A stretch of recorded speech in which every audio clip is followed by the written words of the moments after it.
What's up, Knicks fans? We are back again for another season with our friends at Fanatics Sportsbook. And of course, that means we're talking about FANCASH.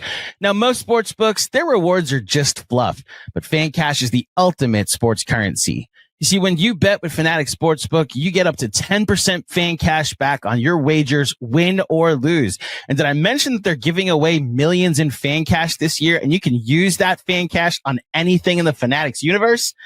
Go check it out for yourself and download the app today. Fanatics Sportsbook. Winning hits different here.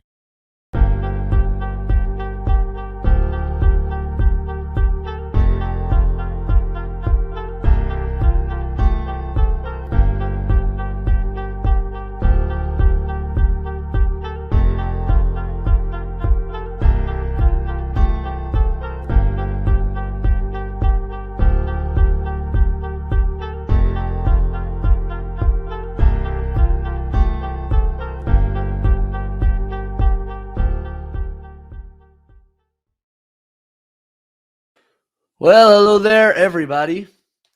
Benjy Ritholtz here on the Knicks Film School Postgame Show presented by Fanatics Sportsbook. And of course, John subs me in, looks down the bench. He's like, who can I put in there to represent our first loss of the season? Oh, there's Benjy. Let's put him in there. And here I am to discuss the first loss of the 2025-2026 New York Knicks campaign. Mike Brown's first loss as a Knicks coach.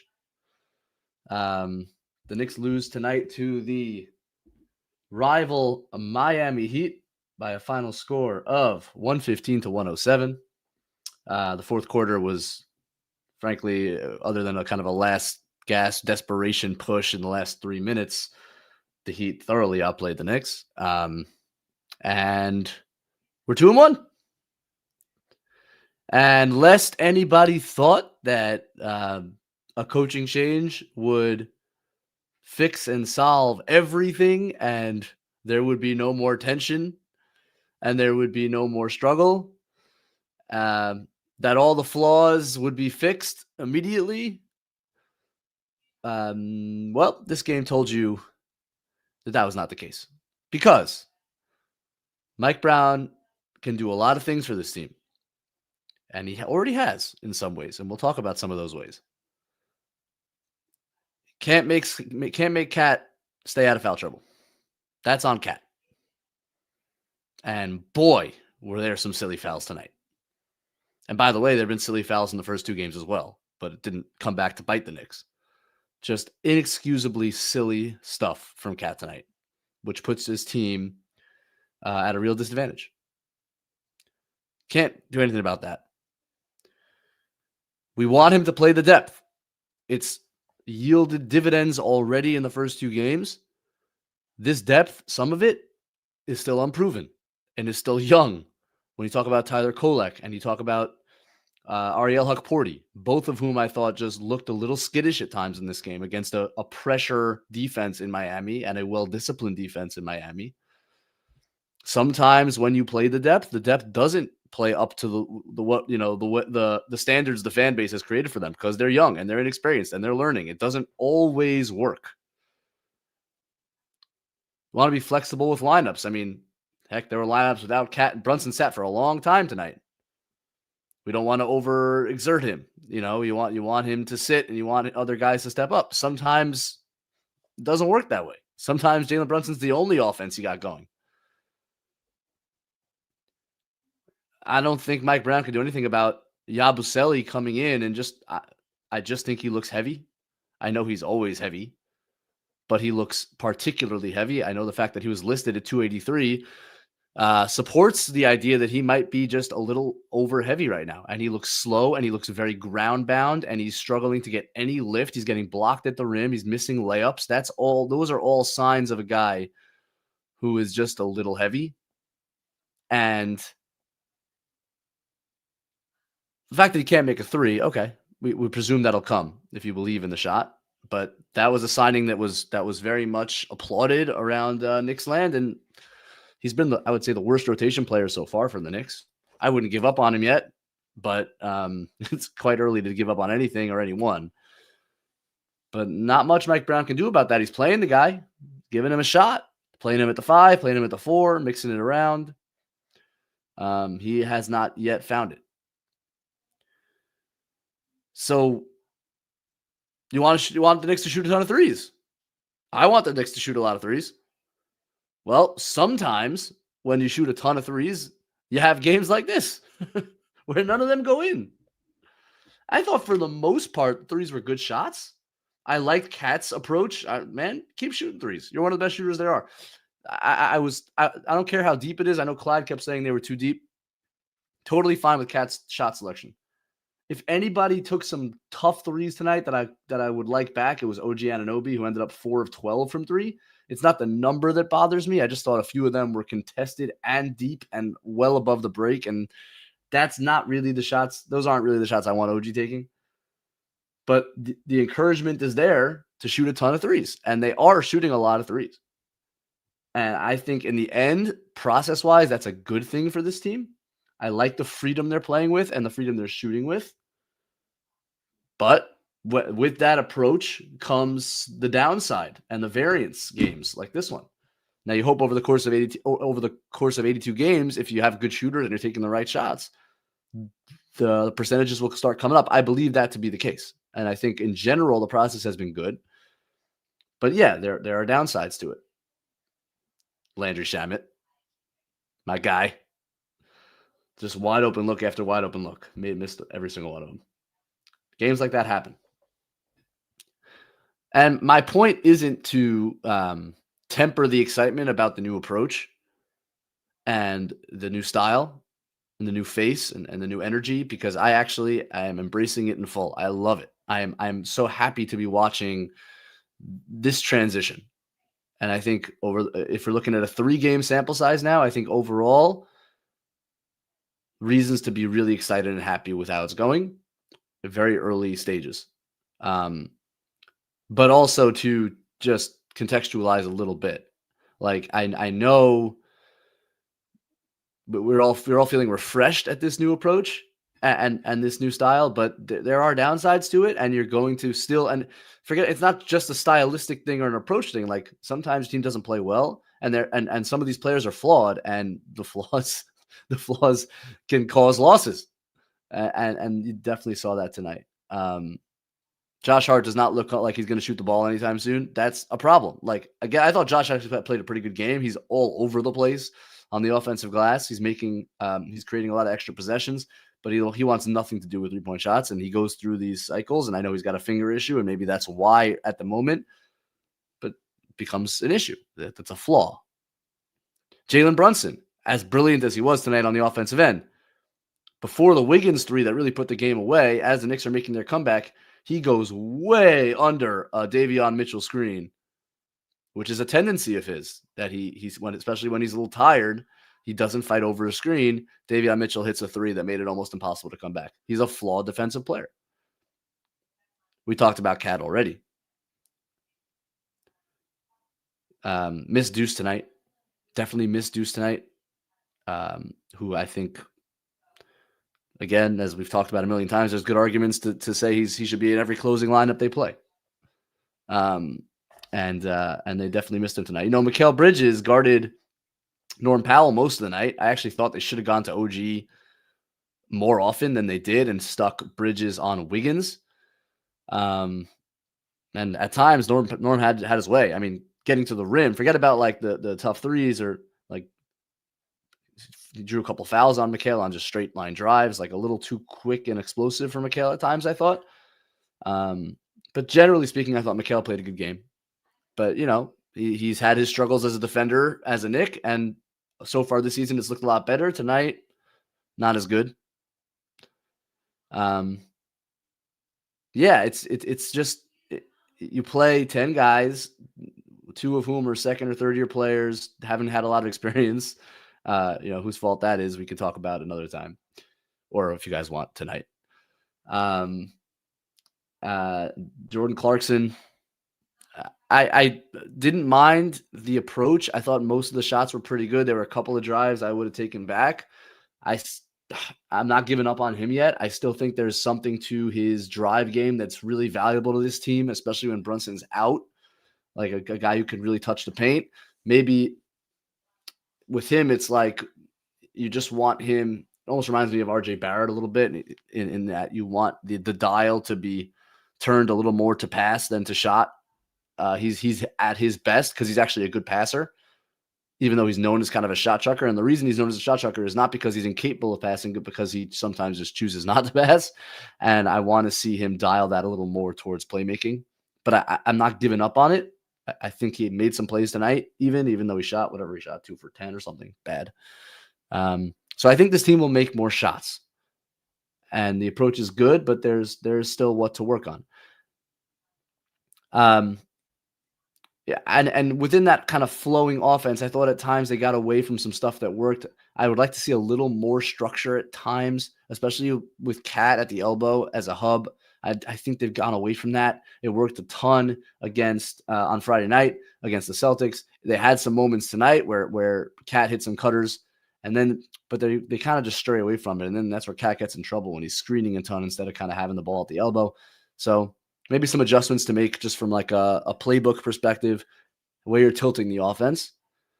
But hey, also want to give Miami Heat credit. They're playing well. Norm Powell's playing like a star again to start a season. This second straight year he's playing that way. He's just a really excellent offensive player. And without Hero on the floor, there's really nowhere to go to attack defensively. Like it's a really sound, solid defensive team now without their biggest weak point. And at times they just made it very tough on the Knicks. As you know, ball handlers, OG Anunoby had a lot of trouble handling the ball tonight. Again, you want to be more opportunistic for these guys and give them more opportunities to handle the ball and make plays. But against good defenders, like there's a reason these guys are kind of secondary or tertiary ball handlers. They can turn it over or make the wrong pass. Like OG struggled tonight on the offensive end. So yeah, there's trade-offs. It's still, I think, the right approach. I think the team is going in the right direction. You're going to have setbacks. It's not going to be perfect. There are going to be things about the way Mike Brown plays that are going to frustrate you at times in a different way, but it's a bit looser. And with looseness comes a different kind of frustration than rigidity. But it's a frustration too. Like he hung with that lineup without Cat, Cat was in foul trouble, but Brunson sat for a long time and he's playing, and without Mikal, it was Kolek, Clarkson, Anunoby, Hart, and Yabusele. Like that was when the game kind of got away from the Knicks. Tell you what, Tibbs wouldn't have stayed with that long. Now, it's not the right or wrong thing. It's the third game of the season, but it's a different approach that yields different results that are going to cause some different frustrations at times, right? That's kind of the trade-off. Again, I think this is the right direction for this particular team to go. But it's just an interesting push and pull that I'm observing. And I expected. They generally played very well the first 2 games. There were moments of frustration in those 2 games as well. They didn't play great against the Celtics, I thought. The Celtics, I thought, played particularly poorly at times in that game. But the teams played well over the first 3 games. The approach, I think, is the right one for this team. It's trending in the right direction. I think it's going to be a really good season. Miami gets credit. It's a tough road game. Miami's playing well early in the year. So nothing to get crazy about. But just in terms of like, obviously the defining story early in this season is the coaching change and how it's changed the team. And what is fascinating to me is the push and pull, the benefits and the drawbacks. And I think there are more benefits than drawbacks. And I think this is the right way for this team to play and the right direction for this team to go.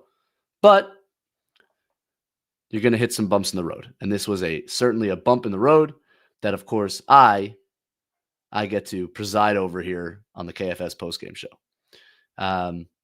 So I'm excited to get into it because I think, one thing we could do with this postgame is we could talk about this one game, but I hope it can be an opportunity because I haven't really had a chance to get up here and take questions. Let's talk about the first 3 games. Let's talk about the coach. Let's talk about the style. Let's talk about the new players, new combinations. Like let's kind of go over where we are after the first 3 games of a 82 game season and how the team can build from here and get better. And on both ends of the floor. Like I'm excited to just get into the nitty gritty here about this basketball team, because this should not take away from the excitement of what should be a really good Knicks season.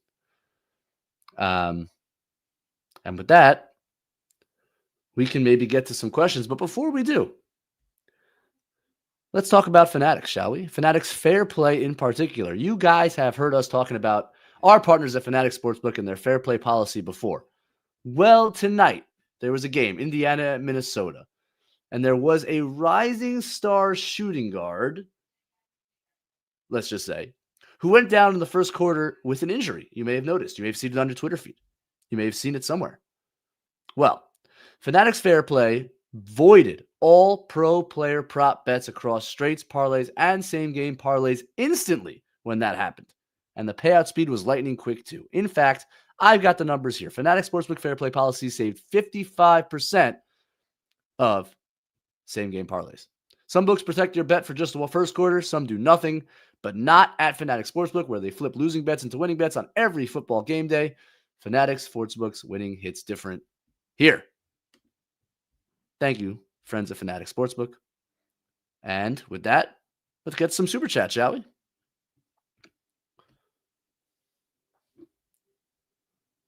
All right, Benjamin Klein. Thank you for the contribution. You didn't send me a question, but I appreciate the contribution nonetheless. Way to get us kicked off. Travis, Mark, I might not see. Oh, they're just contributions. Okay, Travis, thank you very much also for your contribution. I appreciate you. Appreciate you being on the show. Thank you so much. I am a K legend. Concern for Yabu is so real. Any updates on Mitch? Man, you know what's crazy is I went through that whole monologue. I didn't mention Mitch once. It's almost like out of sight, out of mind. They didn't have Mitchell Robinson. And that'll be interesting to see. Like, I don't have any updates on Mitch. They're being very coy about it and weird about it. And we're just going to have to wait until the organization decides to open up a little bit on what's going on. But I don't have any insight into Mitch and his situation and his health. Yabu, man, like, I will say, and I don't often like toot my own horn. I think there was a lot of exuberance about the signing, and he's a good player, but he's a kind of a strange player and a strange fit. And doesn't help that I think he just came in out of shape. I mean, I'm not scared to say it. It doesn't look great, and he's getting blown by defensively a lot. And part of his value is like some like very like, not that he's going to be the most switchable guy and like hanging in front of like lightning quick guards, but like at least Davion Mitchell's of the world, like he should be able to kind of stay in front. And he is not right now. I think you have to just assume the 3-pointer is going to come around. He hasn't made any yet, or made one. I'm not as worried about that as I am just about can't make anything around the rim because he's not getting off the floor at all. Like, this is a guy who dunked on LeBron James in the Olympics. Like, even though he's a big dude, he's not someone who can't jump. And right now, I'm not seeing any lift. So he's got work to do. And unfortunately, it may be a situation where he's got to get in shape over the course of a season. And the big man depth is not great. You know, I thought they could have thrown Jemison in there tonight. Like, he did a good job in the game one. He actually stayed with Yabu a lot. I mean, Yabu played 15 minutes tonight. And he was a minus 12, and he wasn't good. He shot 1 for 6 from the field. So, did get 5 offensive rebounds, but a couple of them he missed easy putbacks on. So, he's got work to do too. But I wouldn't give up on him yet. I think he'll get into better shape over the course of the season. And I still think there are things that he does as a popper, as a rebounder, and as who should be a kind of a versatile player on both ends of the floor. But yeah. It's fair concern, and they may need to go away from him for some time until he kind of gets in better shape. I don't know how else to say it. Thank you. I am AK Legend. Riyad Rahim. Sorry. How are you, Riyad? Getting absolutely nothing from the bench tonight. Hope this is just a bad game and not regression to the mean. Yeah. I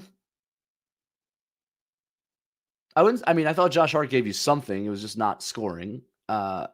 And I still think Clarkson's going to come around. Shamet has these games. Like, Shamet, the reason Landry Shamet doesn't get signed until like the end of a season minimum deal and has bounced around team to team to team to team and has never held a rotation spot for more than a year or two is because he's not a great shooter. Like, he defends well. He's very pesky. He can get overpowered at times, but generally speaking is I think a solid, like a positive defensive player. But he's not like a driver. And what he needs to do is make shots. And unfortunately, at times he just doesn't. And has a kind of a low release point, doesn't help matters. So, like, this is the Landry Shamet experience that we went through last year, and it has made me a skeptic when it comes to Landry Shamet. Let's put it lightly. But I do think he can be a positive contributor over the course of a year. Sometimes a lot of three-point shooting just doesn't go your way on a specific night. Like, if they make 4 more threes in this game, then they made to win the game. Sometimes it does kind of come down to that. Wiggins makes a tough 3 there at the end. What did Miami shoot from 3?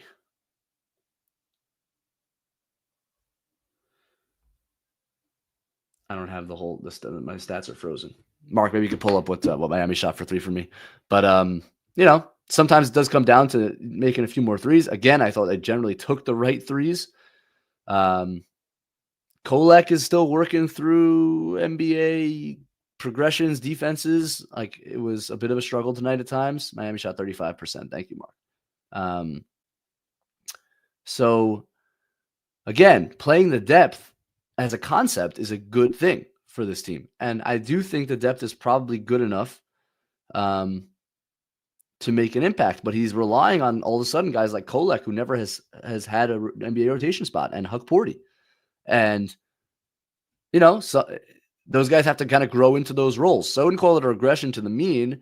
I just think you are at times, especially when you're relying on young guys who have never done this on a night-to-night basis. Like, there are going to be some nights like this. And I think to Brown's credit, he doesn't give up easily. He's not going to bench you after 5 minutes.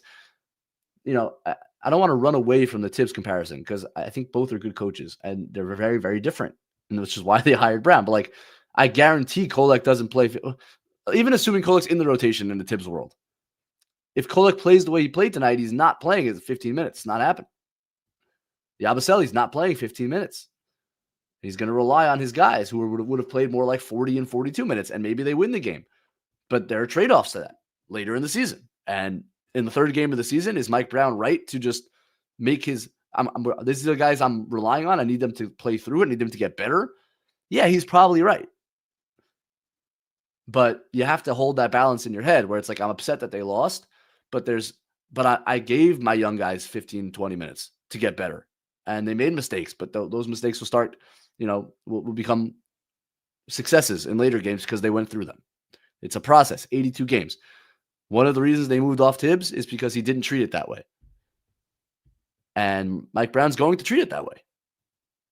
And so you have to kind of take it, and a loss like this, not that it's only because of the way Mike Brown coached, but I think it's certainly somewhat of the reason. Like, Brunson would have under Tibbs, Brunson's back in to start the fourth quarter, at least. Maybe even in the third. Right? So that's the story. That's the way I think about this game. Thanks, Riyadh. JDM 1985. Bad loss. Heat look like they're going to stink. I don't think the Heat are going to stink. I think the Heat are going to be the Heat. I think they're going to be a hang-around, tough-nosed team who, if they make it, if guys make some shots, can hang in any game. And in the Eastern Conference, they're not going to stink. I don't think they're going to stink. I think they're going to be in the playoff picture somewhere. Bad loss. Yeah, they didn't play well. They didn't play well. And it's the third game of the season, and it's not a reason to get crazy worked up, I don't think. There's a lot more to discover about this team and see where it goes and see how guys perform. You didn't have Deuce or Mitch tonight. Those are two of your best defenders, right? Probably should have said that at top. They struggled at the point of attack at times tonight. Well, Deuce McBride doesn't as much. And how much does Yabusele play in this game if Mitchell Robinson is healthy and ready to go? Right? Two things to kind of consider. So I would not. Was it a bad loss? I mean, it wasn't great. They didn't play great. They didn't play well at all. I don't think the Heat are going to stink, and I'm not getting crazy about this one. It's very, very early. Thank you, JDM. Will Oliver. Looks like they had a fun time out last night. Will, I was thinking the same thing. Yeah. A night in between in Miami. Yeah, it certainly could have played a part without knowing anything, without knowing what they did last night. Wouldn't shock me if there was some Miami hangover going on. Fair theory, Will. A very fair theory. Thank you for the contribution. Drew P. Need Mitch for defense, and so Cat can recover. That's, Cat is playing with he's a little banged up, I guess. I'm not going to give him any excuses for his stupid fouls and the fact that he didn't make shots tonight. Another thing about Cat. I think he got one post touch in this game, and he made a jump hook. And they were switching pretty liberally, and guys like Jaquez and Wiggins were ending up on him. And you know what? I'm not saying overfeed him in the post, but that should be a part of the game plan. When they're switching and he has that kind of advantage, I would like to see the Knicks, again, they're playing a very flow style and they're shooting a lot of threes. Good thing. Overall, that's how I want them to play. Sometimes, though, it's that's the mismatch and throw the ball in there. And he really only got it once. So I'd like to see a little bit more of him in the post. But yeah, Mitch helps defense. There is no question about that. And we don't know when Mitch is coming back. We have no idea. And they're being very strange about it. I wish they were a little more transparent, but this is the organization for whom we root, and we must accept the way they treat the injury report. And so we will wait. Thank you, Drew. Dom Cappuccini, the legend. Tough loss to a tough team. Heat will be a spunky candidate for the 6th seed just off grit and determination. Same old song. Yeah, I feel the same way, Dom, about the Heat. And they definitely have sparked up the offense a little bit, similar to the Knicks. There's more flow, there's more side to side, more actions within a possession. It's a little less deliberate, and it makes them a little harder to guard. And Norm Powell, when he's going, man, he is a monster scorer, and he had a great night tonight. It just felt like any clean look he got was absolutely going in, and then he generated some. The Knicks, I thought, were a little too foul happy, too handsy at times. Guys make shots over you. But yeah, they're going to be spunky. They're going to be tough. Again, I think, because they essentially replaced Hero with Norm, not that Norm's anything special on defense, but he's not the constant target that Hero is.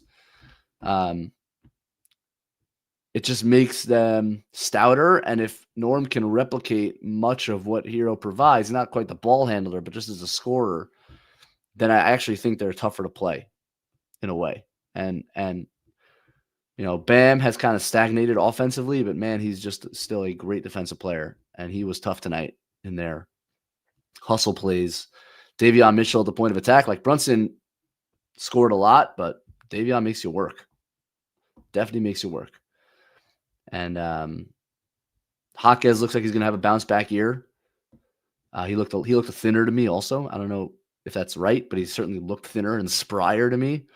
I made a bunch of big plays for them off the bench. He's had a nice year so far, maybe a bounce back after a sophomore slump. He showed a lot of promise as a rookie. And honestly, then he got nothing out of Ware tonight, nothing. And he's a volatile player, but he can get going. So we didn't even see any of him tonight. The Knicks kind of shut that off. But he's an exciting young player also. So I think they have enough to, certainly in this Eastern Conference, to be competitive on a night-to-night basis. And they always keep it close. And Spoelstra is Spoelstra. And yeah, they're going to be good. Thank you so much, Dom. Dom is back. Missed number 2. I don't know what miss number 2 means, Mark. Oh, Deuce McBride. Yes. Mentioned that. Missed him a lot. Would have liked to see him on Norm a little bit even, just to kind of get underneath him. That would have been interesting, because not like Norm's much of a post guy. And then, hey, we missed a lot of threes, and Deuce can shoot threes. So it would have been nice to have him out there. Thanks, Dom. Hush Z. Didn't watch any Eurobasket, but Yabu, man, generally needs to shed some pounds. Looks a step slow so far. Probably the biggest disappointment so far. Yeah, it's he has been. I don't think there's any question he's been the biggest disappointment so far. Talked a lot about it already. I think he'll find the 3-point shot. Like, teams are kind of giving it to him. He's got to make his share. He has been good on the offensive glass, but has just struggled to get any lift following those, and needs to shed a few. He just needs to shed a few. This is not exactly the guy that the Knicks, I think, signed and were expecting. So I think he probably just needs some time. I would think about, if I'm Mike Brown, Jemison was active.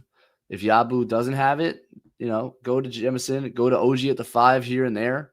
They did it a little bit against Boston. Against a guy like Bam, I think that was a look they could have gone to. They didn't tonight.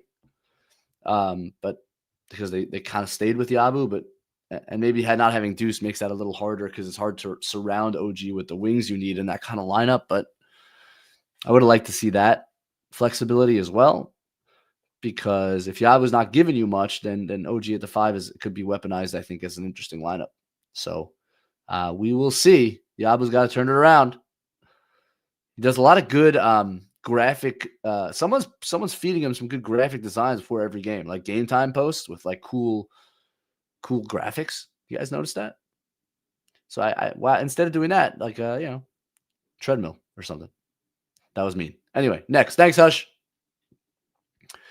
Haitian Ferg. In a lot of capital letters. Prioritizing offense has its cost when shots don't fall. We're not in shape enough to miss that many long threes. Miami took away long offensive rebounds and made us play defense. I don't know if I would call it prioritizing offense. I understand what you mean, but I think Mike Brown is also focused on the defense, and I don't think they've been bad defensively as a general rule. But when the long threes don't fall and you shoot a lot of threes, it does look bad. And we've seen over the years the Knicks play teams that play this way, and sometimes you just run into a night where the team misses all these threes, and it makes their defense look good. It makes their offense look really bad. But I don't know if I would call it they're prioritizing offense. I would just say they've changed their offense. Now, the Knicks did get 16 offensive rebounds tonight. The Heat only got 9. The Knicks out-rebounded overall by only 2. But they did get a ton of offensive rebounds, and I think they've done that really well this year. Hart was a monster tonight. Bridges has been more involved on the offensive glass. Towns has been really involved on the offensive glass. They are definitely rebounding. Towns had 18 boards tonight. That's a lot of rebounds.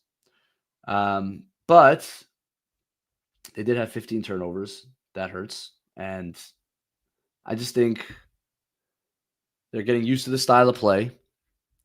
They did look tired at times, Trajan. I will give you that. I think I don't know if, we talked about Yabu, I don't know if collectively they're quite in the shape they need to be to play this fast. But that gets better as the season goes on. The fact that Josh Hart didn't have a camp and they didn't play much in preseason doesn't help.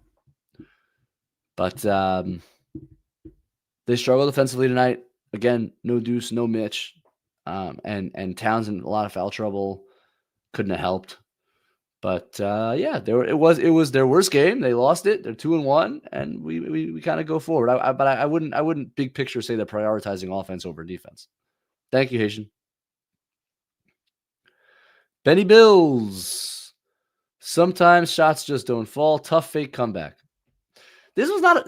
I think the age of the fake comeback is honestly over.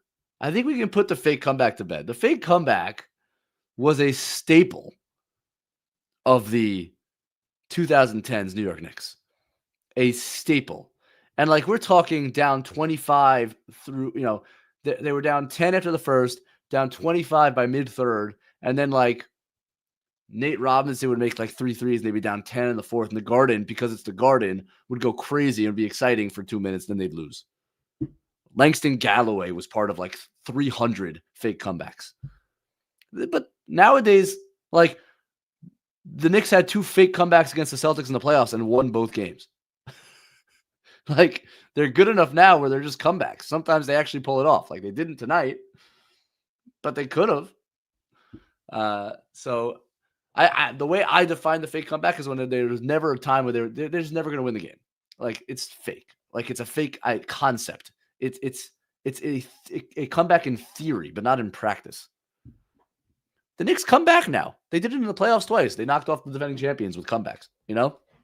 But sometimes shots don't fall, Benny, to your point. Yeah, they didn't fall tonight. Again, I will maintain. Cat's threes were good threes. Clarkson's threes were good threes. Landry's threes were excellent threes. Good Lord. Yabusele's threes were good threes. Wide open top of the key, the ones that he was brought here to make. OG, I thought, forced a few. Brunson made all their threes. I know he forced a couple, but like, he was hot, so that's fine. Bridges' threes were good threes. Like, I thought everyone generally, other than OG, took the shots they were supposed to take, and they didn't fall tonight. And if they make 4 more of those, they might win this game. So that's always the case. But I still think we can look at kind of trends and think about the way that this coach is playing and the potential drawbacks of that. And part of it is, as I mentioned in the open, when you shoot a ton of threes, variance demands you're going to have games like this sometimes. Now, they're going to have games where they run people out of the gym because they make 22 threes. We haven't had one of those yet, but it's coming.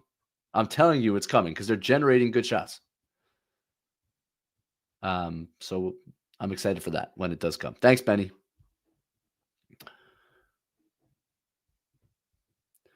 Kevin Danishevsky. How are you, Kev? Poor shooting, not concerned. I do think it's clear that the team has a top 6.5 if Hart can't shoot at all. Deuce missed. Happy Mitch is on trip. Kev, have you already given up on the bottom 3? 6.5. So Hart is a half. And then I guess Mitch is one of the 6. So it's Brunson, Bridges, Anunoby. Brunson, Bridges, Anunoby, Deuce, Mitch, Hart. Who am I missing? Who's the 6? I don't know who the 6.5 is. I wouldn't give up on the bottom 3 guys, though. Give them time. He says, Kevin goes on. MB and OG look good. Please get in shape, Yabu. JC washed. I don't know why I've become a Jordan Clarkson defender, but I don't think Jordan Clarkson's washed. I think Jordan Clarkson can help this team. I just do. I'm not going to Jordan Clarkson is not worth me dying on a hill for because he was never my favorite player or anything. I just understood why they brought him in, and I just have a feeling he's going to help this team. But turn the dial towards pass, 12%. And he can.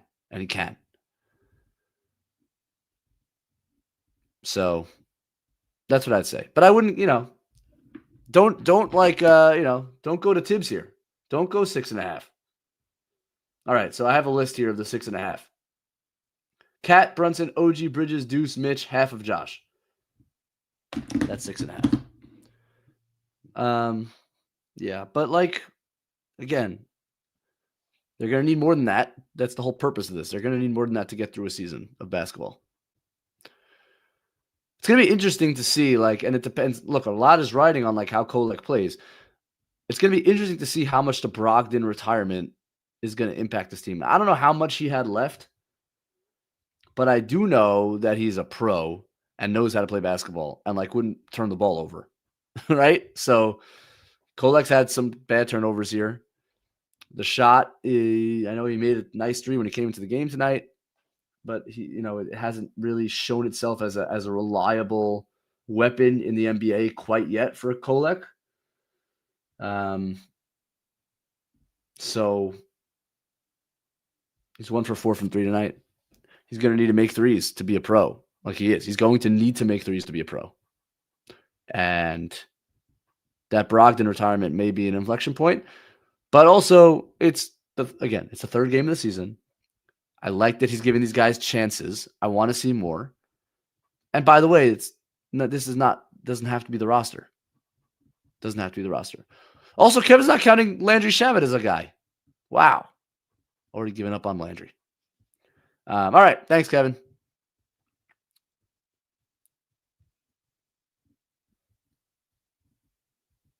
Just Richards. What's going on, Just? Thank you for a very generous contribution, my friend. Unfortunately, he made the contribution for John. I am not John. However, I will answer the way I think John would answer. Hey, John. Hope you and your family are doing okay. I think last I heard, John and his family are doing great. Offensive really struggled the whole night. Yes. Do you think it's a positive that Mike Brown gave guys like OG and Mikal to run the offense, even though there were rough patches? So that's exactly how I opened the show, Justin. It's a great observation. Yes, I think it's a process-oriented approach. Let's give these guys reps. Let's keep them involved. It's the third game of the season. What does the offense look like? Let's gather information. All the things that we talked about Tibbs not doing. Right? Experimentation. Information gathering. Lineup flexibility.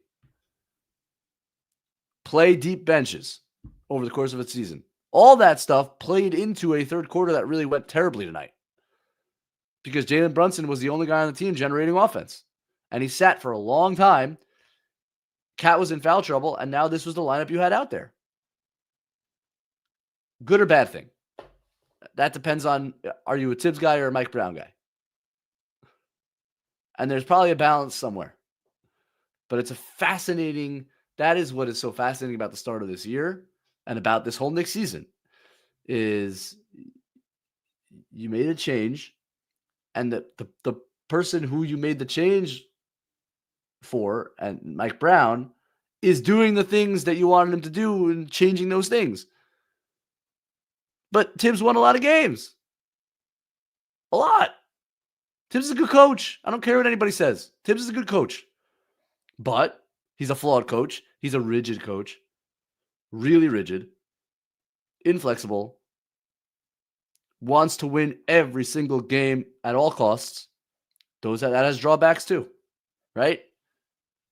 Again, I think this change was warranted. It was needed. I think this is the approach that a veteran team that has championship aspirations needs to have nowadays in the NBA, is to be more flexible, is to lighten the load a little bit over the course of 82 games, especially in this Eastern Conference.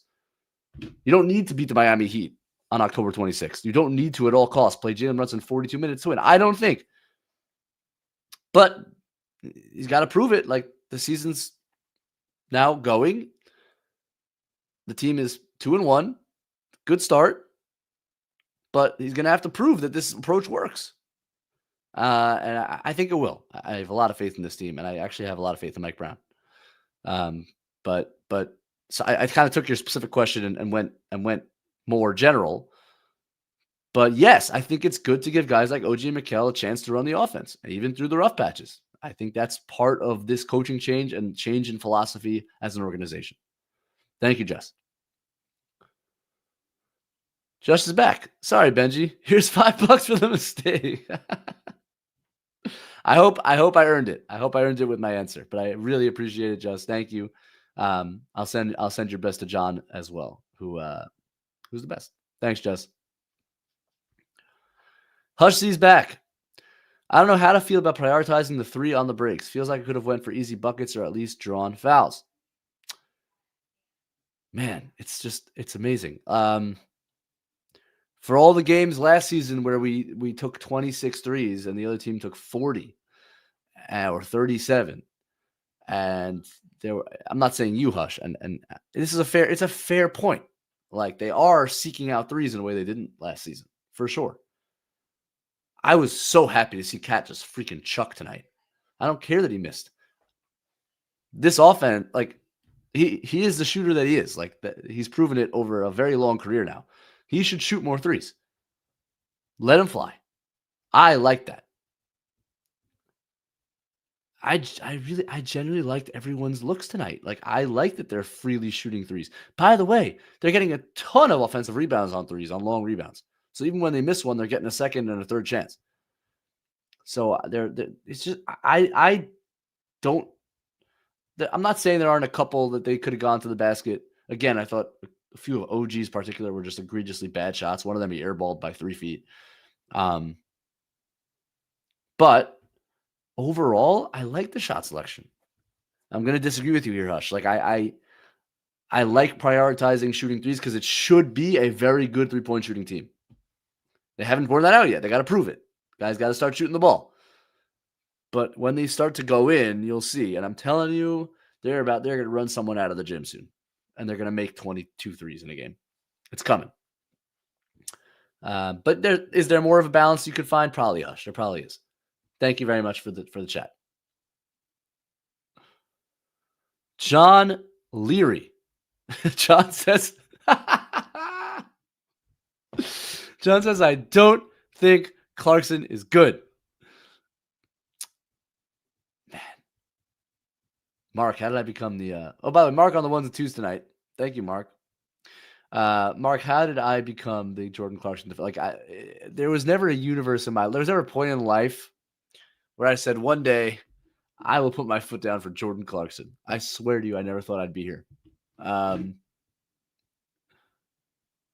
here I am. I do think Jordan Clarkson is good.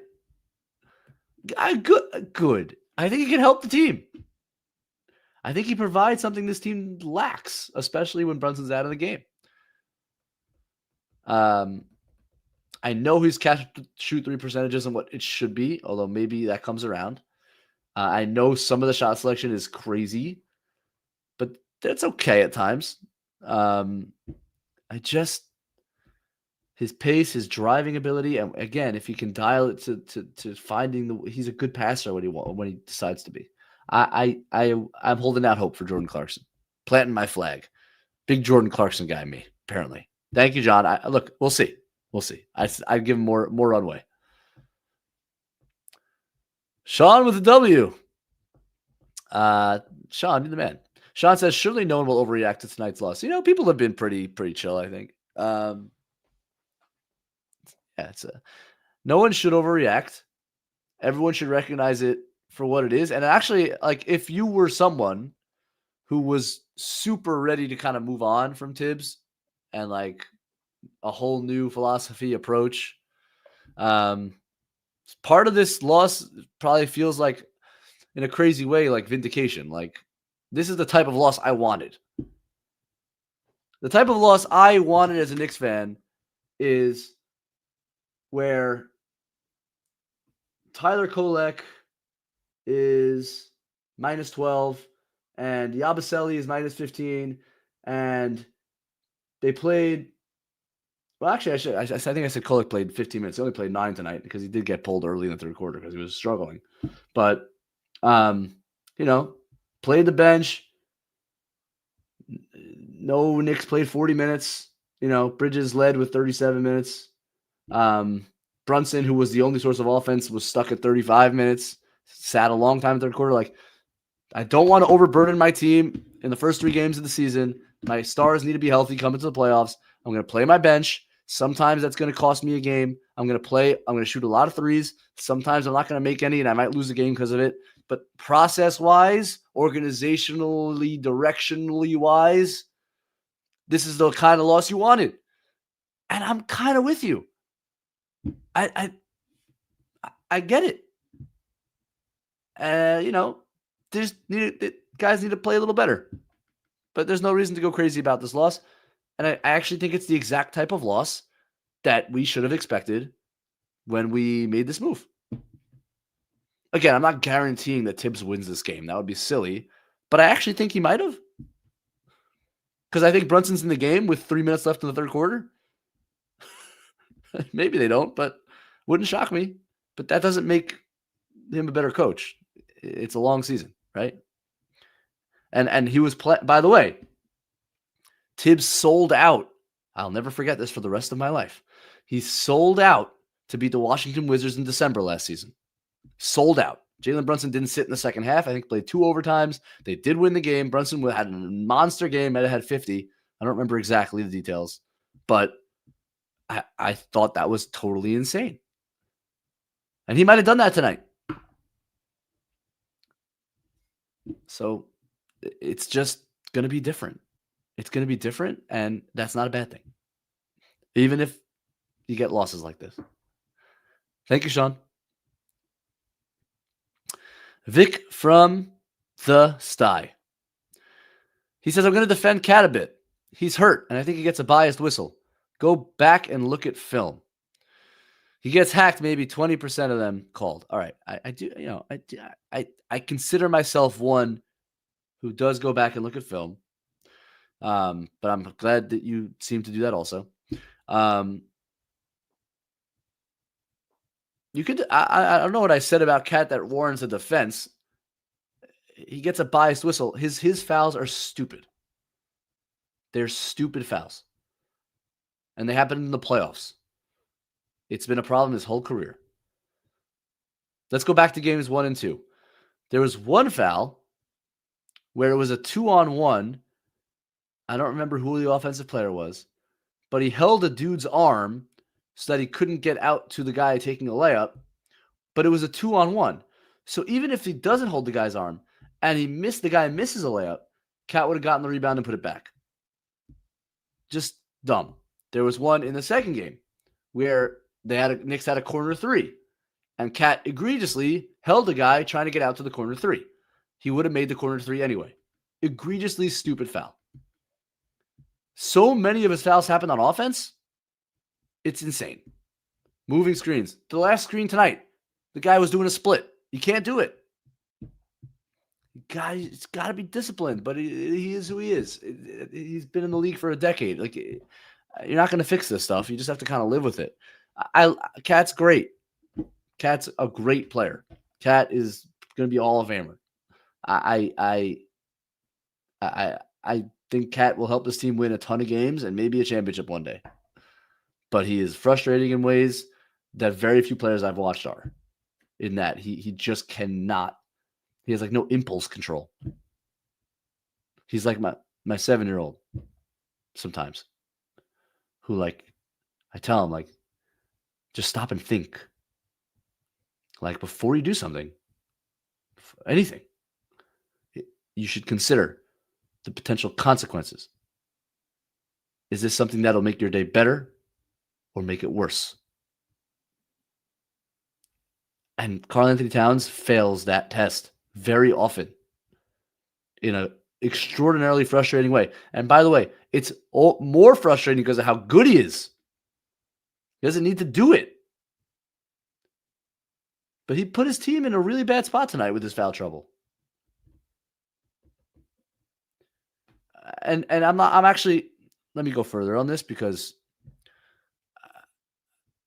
again, like, Cat doesn't need anyone to defend him like he's an all-star player. He's a perennial all-star. He's a great player.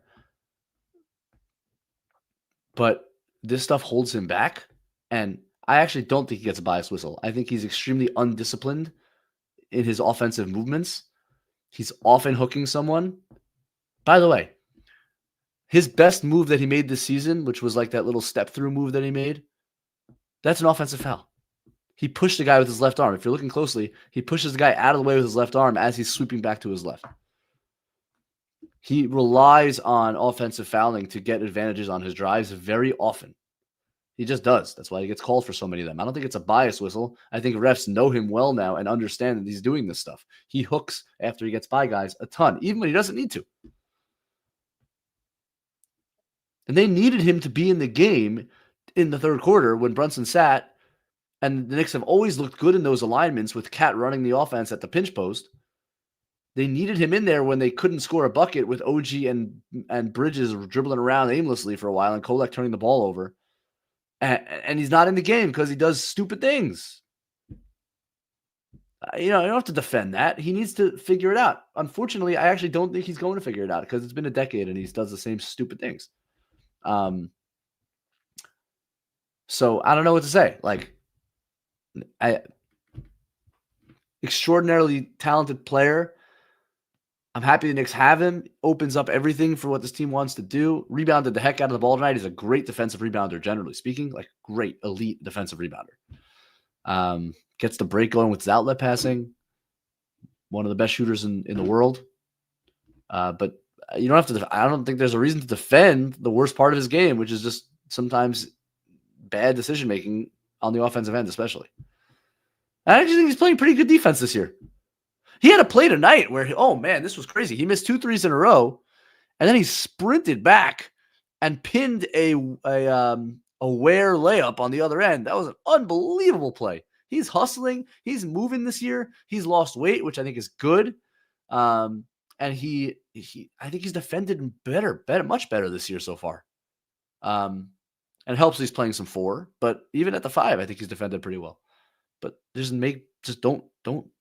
just do smart things. Think before you act. Man, frustrating. You got me going there, Vic. But appreciate the contribution very much. And I'll go back to the film. But I will go back to the film. I will. Jason M. Jason says, rough shooting night. Misses got to them in the second half. It's all part of the process. Clearly Brown has pushed them to shoot a high volume of threes. He sure has. The cool thing about the season so far is you've clearly seen the implementation of a new system. It is not like the Knicks have struggled to adapt. They are running the system. The ball movement's better. The pace. Jalen Brunson is pushing the ball. It's really fun to watch. And he is directly benefiting from pushing the ball as a passer and a scorer. I love that. I think even defensively, they're a little bit higher risk, more switchable. Not the Cats not playing dropped, but the second there's a catch up or someone gets they're just switching and living with it. They're doubling with aggression. They're not it's just very kind of it is parallel to the way they're playing offense, the way they're playing defense. There's more flow, which I think allows everyone to be a little more comfortable, a little more confident in their decision making. I like everything they're doing, and it's showing on the page. It's there. They are doing what Mike Brown wants them to do. Not that I'm sure he has critiques and they can still get better. At times, the offensive system still gets ground down a little bit. But yeah, he's definitely pushing them to shoot a lot of threes, and boy, they are. They're shooting a lot of threes. But this was a tough shooting night, and you're going to get some of those when you shoot a ton of threes. You are. But it is all part of the process, Jason. It is all part of the process. We'll take a very short break here for one of our sponsors. Let's hit it.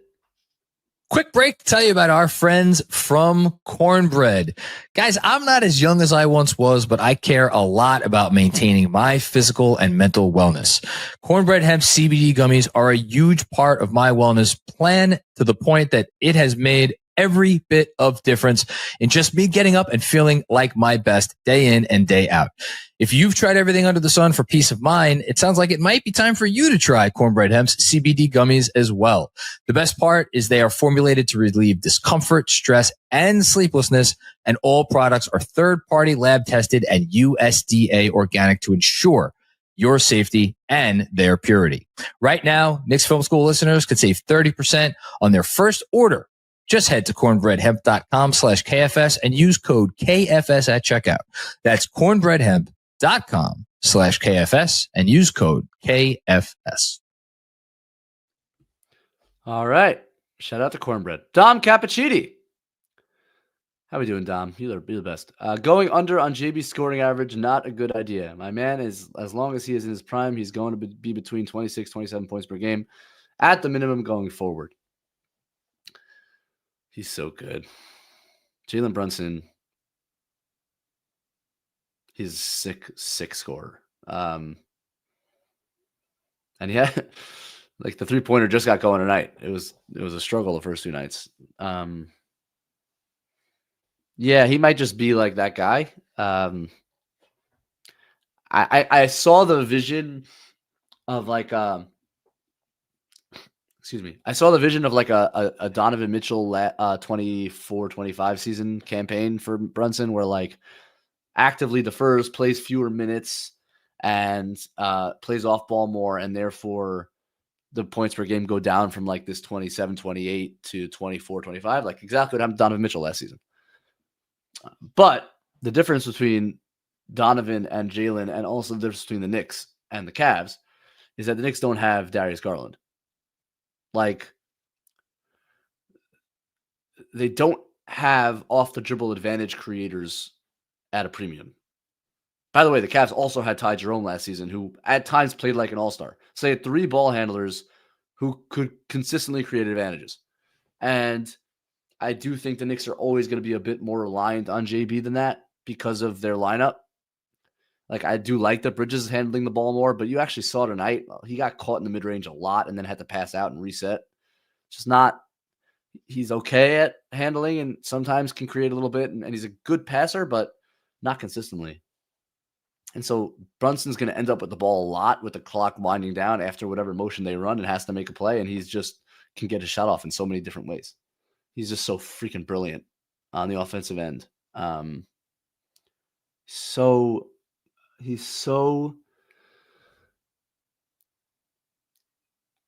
have been a couple plays, and I'll point them out at some point. Like the way he sells a fake. Every move is so calculated and sold. He turns his entire body one way before going the other way. Because he's not going to blow by you otherwise. He's not a premier athlete, as everyone loves to talk about. Whatever it means, he's not a traditional great athlete. He is a great athlete in other ways. But he is not a jump high, run fast guy at the NBA level. But he's so strong, and all he needs is a step. And once it's there, once he has a step, he's so strong you cannot get through him. And so he's going to score once he has a step. And the way he gets the step is by being the best salesman in the NBA. And I don't mean as a foul baiter, although that is part of it. Just watch the way he sets up defenders and gets to his spots. He sells his move. He turns his whole body one way before going the other way, like nobody else in the league. Nobody has that type of arsenal. Some of them don't need to. John Moran doesn't need to do that to get into the paint, but it's just extraordinary to watch how gifted he is and how hard he's worked to perfect those moves that allow him to get the step, that allow him to use his strength to score basically at will when he wants to.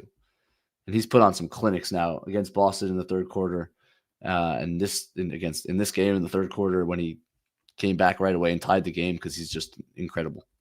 So yeah, I would expect his points per game to be around where they were last season, even though he's going to be playing a little bit differently. And that's just a credit to who he is and how good he is. Thank you, Dom. Armand, how are you, Armand? Cat is the only game that really bugged me, and Yabu as a whole. There's a lot of hole in that hole. You can't come in this out of shape this year. I question his commitment. I don't know what to say. Yeah, it's kind of stinks. I don't know why this happened, but you have a whole season to figure it out. So better to be out of shape now than in May. Cat's game bugged me, as you might have told by my rant earlier. It really just frustrates me because they need him and he does silly things, and I want him to stop doing those silly things so he can play more because he's really good at basketball. But yeah, Armand, with you there. The Abu thing has been frustrating, but wouldn't surprise me either if he comes in next game and makes 3 threes and we all shut up. So it's early. It's really early. I know he will get in shape as the season goes on. That just is part of it. Thanks, Armand. Riyadh is back. Josh Lake contest on Wiggins. Oh, man, was I thinking about this? Yes, Josh Lake contest on Wiggins gave me Eastern Conference Finals Game 1 PTSD. Yeah. We love Josh Hart here at Knicks Film School, and Benjy Ritholtz loves Josh Hart. Does he sometimes stray off of shooters a step or two too far and then give up threes? Yes.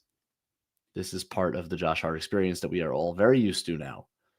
That was a bad one. Although, great shot by Wiggins, too, who's not a great shooter. And so, I kind of get why he's playing off, but it seems to happen to Josh a lot where he's a step off and then the guy makes the three.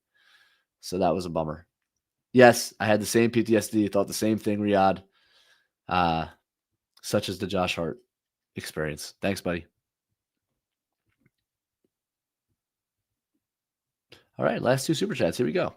Sean with the W. The starters were +6. The bench, -46. Yuck. Yeah, that was the story. That was the story. And yet, what I will say in the bench's defense, if Cat is out there in the third quarter with those dudes, I don't think it goes that badly. Now, Brown has played some crazy lineups anyway. On like a very separate note, he's basically played Kolek and Clarkson, this combination so far throughout these 3 games, and I'm not even sure that that's a viable combination at guard. So I'm not sure that Kolek and Clarkson will be backcourt pieces for this team come playoff time. I'm just not. In fact, if you were to ask me, will both those guys be playing serious minutes or not? I would say not. And not because I don't think either of them are good enough, but because together it's really, really small and defensively challenged. And especially if those guys are then also playing with Shamet and Deuce and whatever. Like, I'm all for the idea that Mike Brown likes small backcourts, but, small backcourts do make sense in a small backcourt, or quickly makes sense who are like good defensive players. But now you're just putting 2 like really limited defenders out there together at 6'1", who can't play with Brunson for that reason, like a lot, although Clarkson will get minutes with Brunson. So I'm all for more flexibility, but we'll see how long that kind of combination lasts. We'll see. I like that we're giving it a try. I want to see these guys play. But it's going to be interesting. It is still a team. Now, I think Tibbs over-indexed against this concept of like, we can't play small guards together. We've talked about that a lot. This team does have a lot of small guards. And adding Clarkson did not help matters. It has a lot of small guards. And so you do have to navigate that a little bit. And we'll see how that goes. But it would have been nice to see Cat with that lineup in the third quarter to help stop the bleeding. But he was not. Why was he not? Because he moves his limbs in crazy ways for no reason. Thank you, Sean. Haitian Ferg, you're back. We've got a lot of half-court guys converting to a faster pace. Is going to show on nights like this when you play the 0% body fat team in the league. Yes. Yeah, that's a good point, Haitian. That's a good observation. The Heat are, although the Heat have also generally played slow over the last few years, but we know that they're going to be the most in-shape team. And I'll tell you, Jaquez looked like a different guy tonight, specifically. But Davion is such a classic Heat guy.